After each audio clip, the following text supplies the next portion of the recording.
Jang Hae-sung adalah seorang gadis cantik berwatak keras, namun ia memiliki hati yang tulus. Hae-sung dan sang ibu telah 10 tahun tinggal di rumah majikan ibunya yang merupakan seorang hakim. Suatu malam, Sodoyon, putri dari majikan sang ibu, menggelar pesta kembang api bersama teman-temannya. Namun, tak diduga kembang api tersebut malah terkena matanya Doyon. Hae-sung yang kebetulan berada di tempat kejadian, ia pun difitnah sebagai pelakunya. Tentu saja Hae-sung mencoba membela diri dan mengatakan bahwa ia sama sekali tidak bersalah. Hae-sung lalu menangis dan meyakinkan sang ibu. Meskipun Hae-sung memiliki kepribadian yang keras, namun ia tak pernah berniat untuk mencelakai orang lain. 그 정도로 보지지 않다 진짜.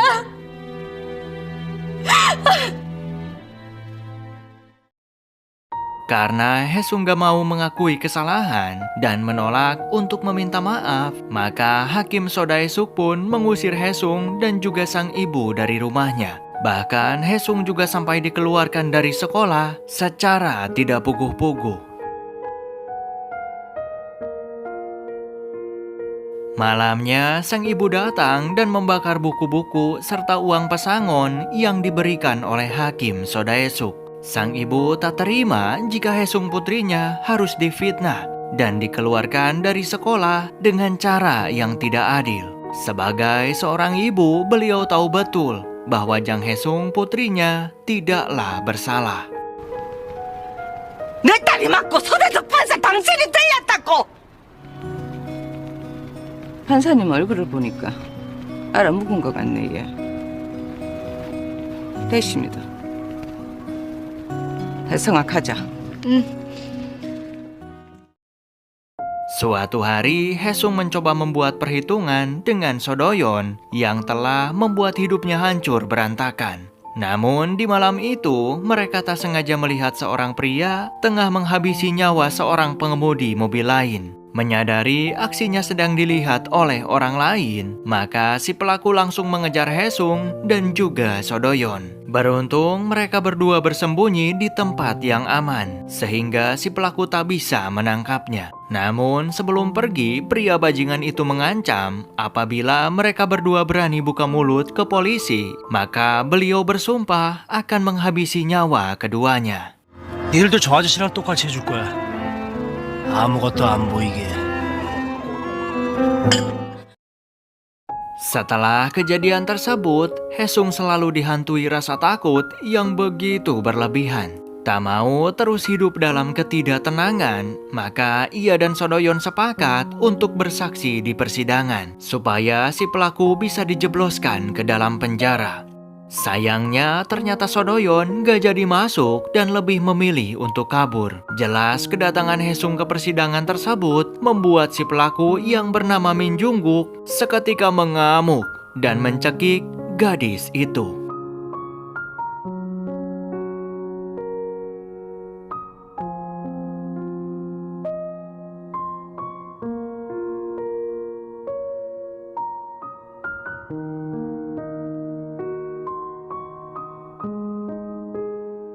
Esok harinya, Pak Suha mengucapkan terima kasih karena Hae-sung telah membantu menghukum si pelaku yang telah membunuh almarhum ayahnya.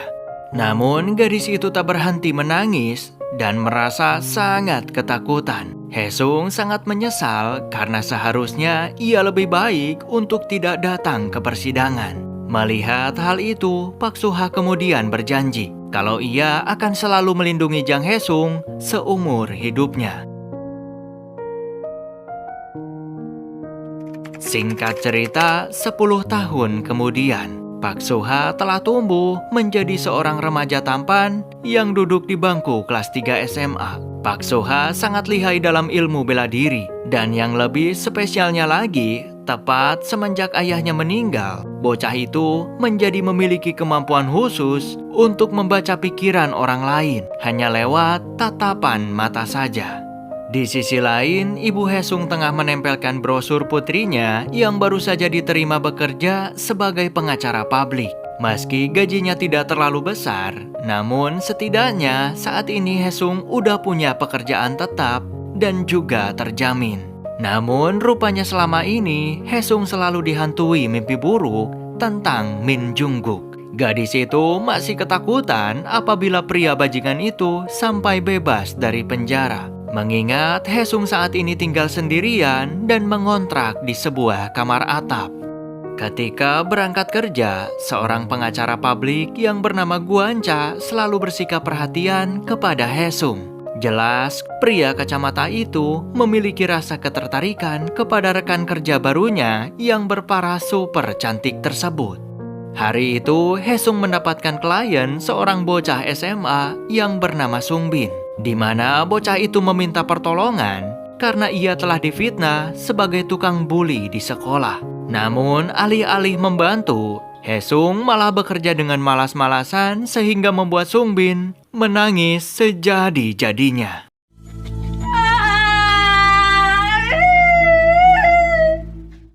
Ketika pulang kerja, rupanya Pak Suha telah menunggu Hesung di luar. Usai melakukan pencarian selama 10 tahun, akhirnya Pak Suha berhasil menemukan gadis penyelamat hidupnya tersebut. Namun setelah melihat raut wajah Hesung yang kusut, maka Pak Suha pun mengurungkan niatnya dan memutuskan untuk menemui gadis itu di lain hari saja. Beberapa saat kemudian, Pak Suha mendapati Sungbin yang tengah putus asa usai Jang Hesung menolak membantu dirinya. Gadis itu kemudian berniat untuk mengakhiri hidup dengan melompat ke rel kereta api. Beruntung Pak Suha berlari secepat mungkin dan berhasil menggagalkan aksi nekat teman sekelasnya tersebut.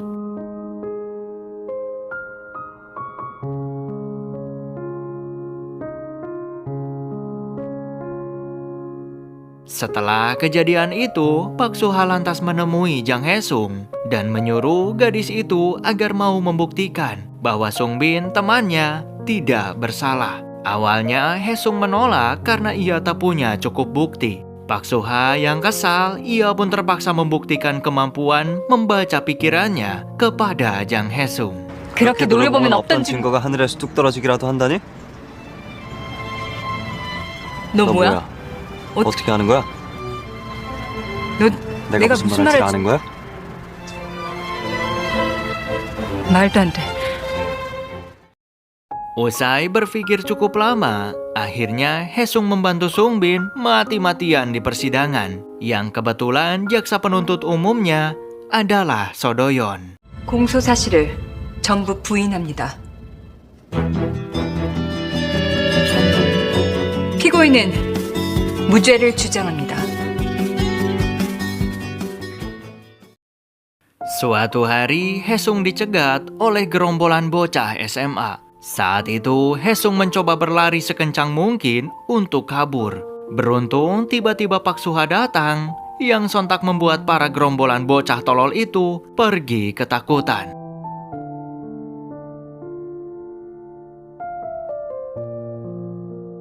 Esok harinya, Hesung kembali bertemu dengan Sodoyon, dan keduanya berdebat perihal insiden kembang api 10 tahun lalu. Hesung meminta Doyon agar meminta maaf kepada ibunya, karena Sodoyon telah menuduh Hesung sehingga membuat sang ibu diusir dan kehilangan pekerjaan 10 tahun lalu. 그리고 사과해. 나한테. 그리고 우리 엄마한테도. Sementara itu, Pak Suha tampak panik saat mendapat kabar bahwa Min Jungguk telah bebas dari penjara. Karena merasa khawatir, maka Pak Suha kemudian memaksa Jang Hesung untuk mengantarkan gadis itu pulang ke rumah dengan aman. Namun sebelum pulang, Hesung meminta Pak Suha agar berhenti mengirimi pesan SMS kepada dirinya. Akan tetapi, Pak Suha mengatakan bahwa itu bukanlah nomor ponselnya, melainkan semua SMS itu hanya perbuatan para penipu. 그러니까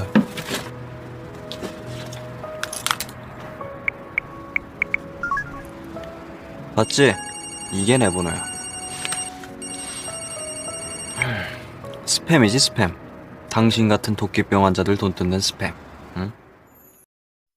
Di perjalanan pulang, Pak Suha baru sadar bahwa mungkin spam SMS itu adalah perbuatannya Min Jungguk. Sebab pria bajingan itu baru saja bebas dari penjara. Alhasil, Pak Suha langsung berlari untuk memastikan Haesung baik-baik saja. Sayangnya, ia malah dihadang oleh para bocah tolol di jalan. Yang mau gak mau, Pak Suha harus meladeni para bocah yang super tolol itu.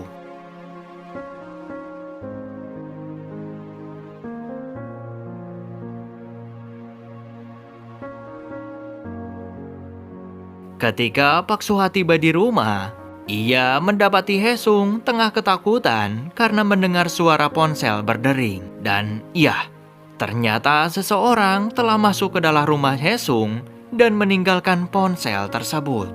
Pak Suha langsung melaporkan kejadian itu ke pihak yang berwajib karena ia sangat yakin bahwa besar kemungkinan pemilik ponsel itu adalah Min Jungguk. Setelah keadaan dipastikan aman, tiba-tiba Pak Suha jatuh pingsan akibat terlalu kelelahan.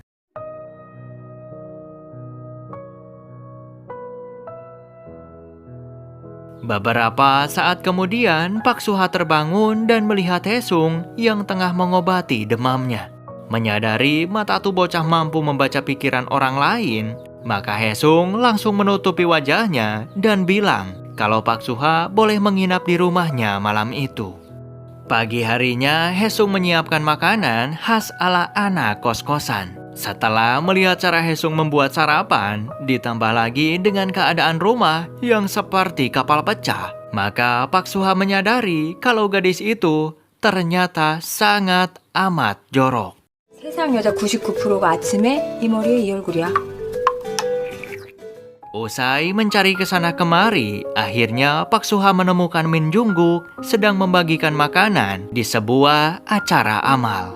Merasa penasaran, maka Pak Suha diam-diam ikut bergabung dan menggunakan nama samaran supaya pria itu tidak curiga.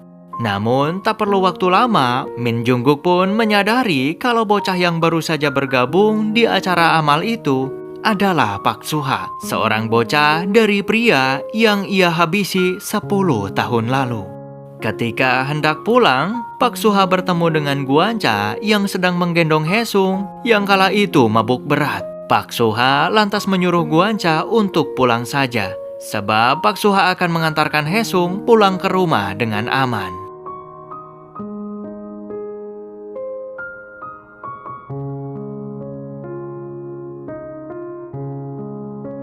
Suatu malam, Pak Suha berinisiatif untuk memperbaiki kunci pintu rumah Haesung yang rusak. Melihat kelakuan tuh bocah yang aneh, maka Haesung menyuruhnya agar pulang dan tidak perlu datang lagi ke sana. Namun, tak lama kemudian, Min Jungguk mengajak Pak Suha untuk bertemu di suatu tempat. Menyadari kemampuan Pak Suha yang bisa membaca pikiran orang lain, maka Min Jungguk mencoba memancing emosi Pak Suha dengan mengatakan bahwa ia akan menghabisi Jang Haesung. 이번에도 네가 아니고 딴 쪽이야? Mendengar rencana busuk pria itu, tentu saja Pak Suha tak bisa menahan diri dan langsung menghajar pria bajingan tersebut.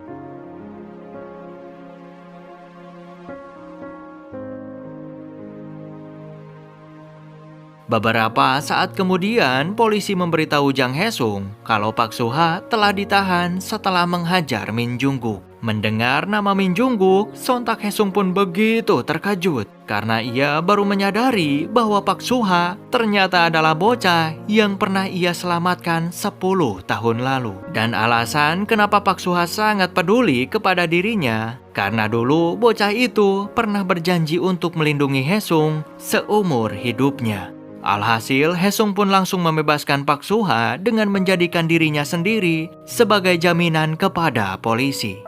Petugas kemudian mengantarkan mereka berdua untuk pulang. Karena Haesung mengaku kepada polisi sebagai kakaknya Pak Suha, maka ia mau tak mau harus tinggal berdua dengan tuh bocah untuk sementara waktu. Haesung juga meminta maaf karena ia sama sekali tak bisa mengenali Pak Suha. Sebab terakhir kali mereka bertemu yaitu 10 tahun lalu, yang mana waktu itu Pak Suha masih bocah ingusan. Esok harinya Pak Suha mengajarkan beberapa gerakan bela diri kepada Haesung, sebab ia takut jika Min Jungguk muncul dengan tiba-tiba. Tak hanya itu, Pak Suha juga memasang aplikasi pelacak ponsel supaya ia bisa memantau keberadaan Jang Haesung dari kejauhan. Hari demi hari, keduanya pun semakin akrab. Hingga tibalah suatu malam, Pak Suha tak sengaja mendapati Guanca sedang mengantarkan Haesung pulang. Ya, untuk pertama kalinya ia merasakan cemburu dan tak terima melihat Jang Haesung didekati oleh pria lain.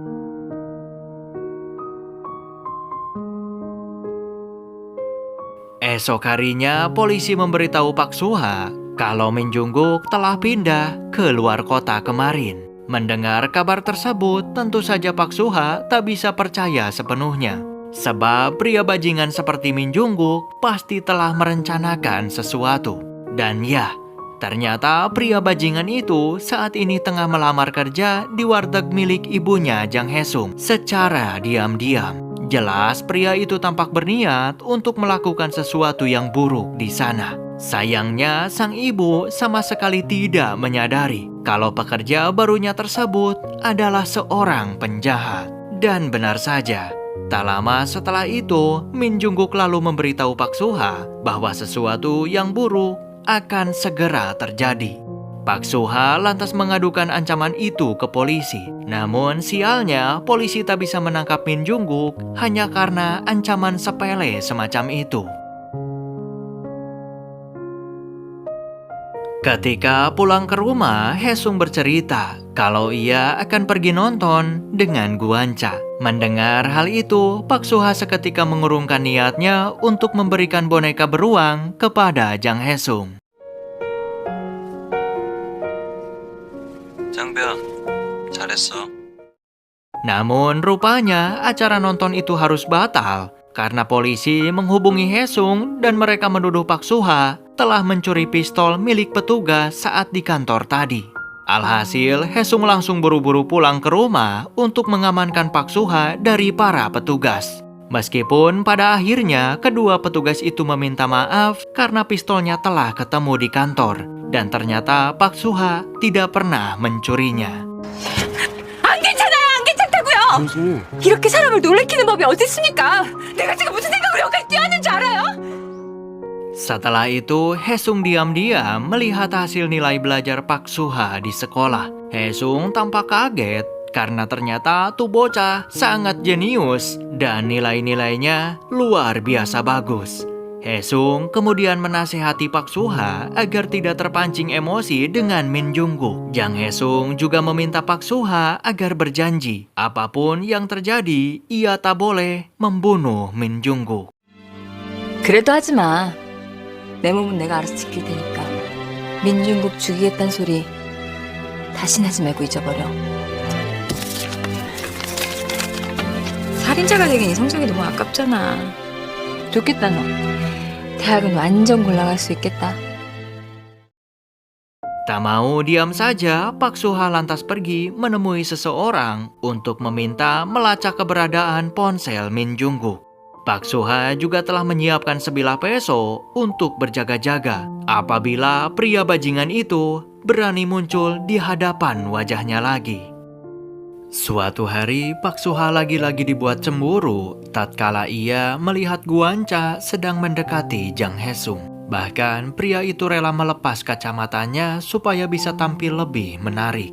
Guanca sempat menawari Pak Suha untuk ia kenalkan kepada ponakan perempuannya yang masih duduk di bangku SMA. Tentu saja pria itu berniat mengambil hati Pak Suha karena Guanca mengira kalau bocah itu adalah keluarganya Haesung. Namun Pak Suha menolak dan bilang bahwa ia telah mempunyai seorang pacar. Terlepas dari sikap Guanca yang culun dan juga polos, rupanya pria itu sangat profesional dan juga totalitas dalam melakukan pekerjaannya sebagai pengacara publik. Selain cukup jenius, Guanca juga selalu bekerja dengan mengutamakan hati nuraninya. Jelas Hesung tak bisa menolak ketika seorang pria cerdas dan dewasa seperti Guanca mengajak dirinya untuk berpacaran. Di sisi lain, Pak Suha yang melihat momen tersebut dari kejauhan, ia seketika merasa begitu kecewa dan juga sakit hati, hingga bocah itu galau seharian penuh.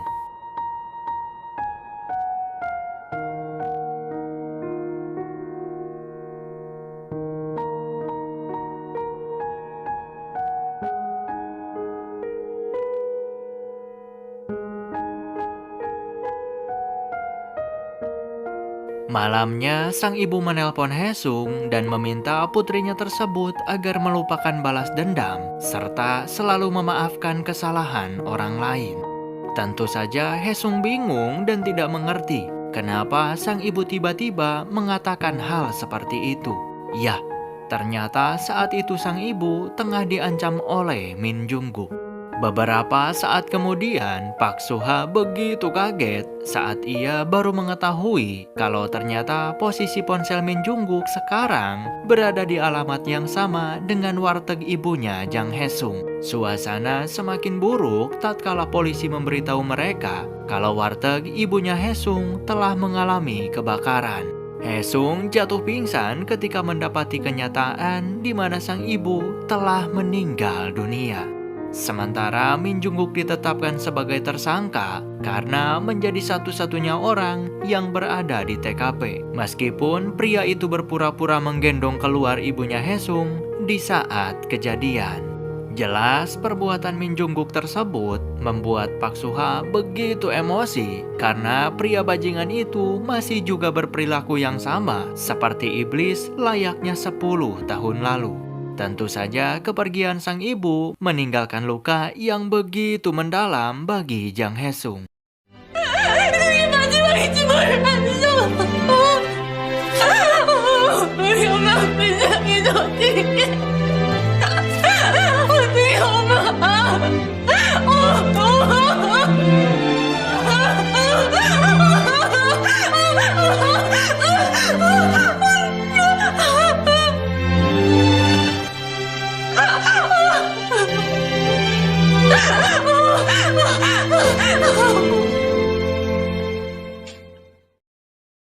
Beberapa hari kemudian, Guanca mendapat tugas untuk menjadi pengacaranya Min Jungguk. Hesung lantas meminta Guanca agar membuat pria itu membusuk di dalam penjara, alih-alih membantu meringankan hukumannya.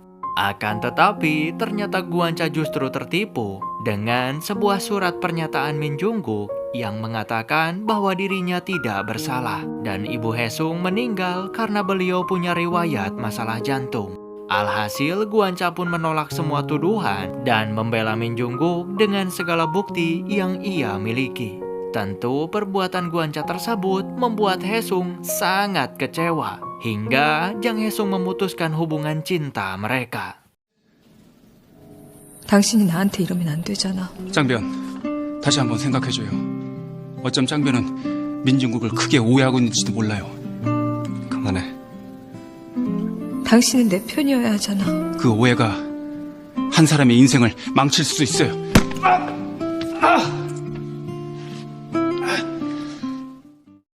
Sampai jumpa di episode selanjutnya.